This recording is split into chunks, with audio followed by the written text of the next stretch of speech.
দিনটি ছিল আগস্টের ২০ তারিখ। এই দিন আমার ছেলের ১ মাস পূর্ণ হয়েছিল। তাই ছোট বোন বলে, আপু চলো বাবুকে একটু ছবি তুলে দেই, ১ মাসের একটা স্মৃতি থাকবো। চলেন ভিডিওটা শুরু করা যাক। আসসালামু আলাইকুম, সবাই কেমন আছেন? আশা করি সবাই ভালো আছেন। তো সকালবেলা ঘুমে থেকে উঠে কিন্তু আমরা রোদ্রে চলে আসছি মা আর ছেলে, কারণ বাচ্চাদের কিন্তু রোদ খাওয়াতে হয়, ভিটামিন ডি এটা। আর রোদ না খাওয়ালে কিন্তু বাচ্চাদের ভিটামিন ডির অভাব হয় এবং হাত পা বেঁকিয়ে যেতে পারে, তাই অবশ্যই রোদ খাওয়াতে হবে। এরপর হলো বাবুকে রোদ খাইয়ে আমি চলে গেছিলাম সকালে নাস্তা করতে, আর সেটা ছিল তাল দিয়ে মুড়ি দিয়ে। এরপর আমার বাবার জন্য তো আমি কোনো খাতা সেলাই করি নাই, তো আজকে একটা খাতা সেলাই করতেছিলাম। আর দেখেন তাকে কত সুন্দর করে লুঙ্গি পরিয়ে দিয়েছি। নতুন মা বলে কথা, কত কিছুই শখ নয়, কিন্তু এগুলো তো পারি না। এখন সব কিছু আস্তে আস্তে শিখতেছি, অনেক কিছুই অজানা, সব কিছুই অজানা, সবগুলোই এখন শিখতেছি। এরপর বসে বসে জাম্বুরা খাচ্ছিলাম আর ছোটোবেলার মতো পোলিও বানিয়ে বানিয়ে খাচ্ছিলাম। আর আম্মু আজকে দুপুরে রান্না করতেছিল কচু ভাজা।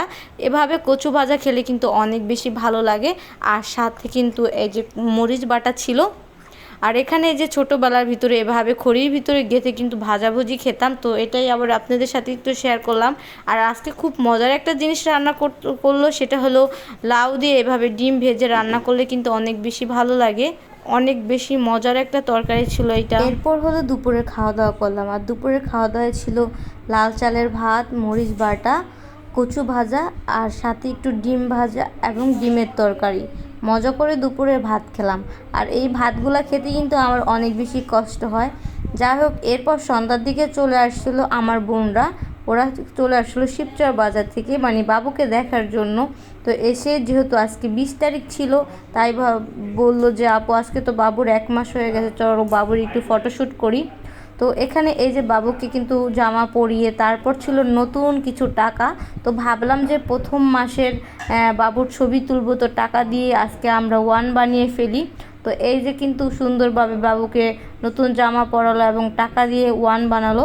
সবাই কিন্তু মাশাআল্লাহ বলতে ভুলবেন না, এবং আমার ছেলের জন্য সবাই দোয়া করবেন যেন বড় হয়ে ভালো একজন মানুষ হতে পারে, ভালো মনুষ্যত্ব একজন মানুষ হতে পারে। ঠিক আছে, এরপর আবার তাকে এভাবে একটু ঢং করিয়ে দিচ্ছিল।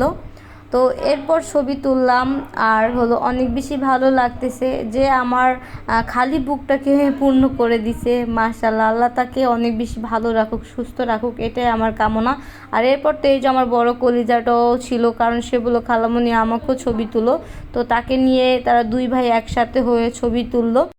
এরপর খালাতো ভাইয়েরও শখ হলো যে আপু আমাকেও তুলো, ওকে নিয়েও কিন্তু ছবি তুললাম। তো ভিডিওটা আজকে এই পর্যন্ত। আল্লাহ হাফেজ। এবং বাবুর ২ মাসের ভিডিওটা আপনাদের কাছে চলে আসবে কিছুদিনের ভিতরেই। তো আসসালামু আলাইকুম, সবাই ভালো থাকবেন, টাটা।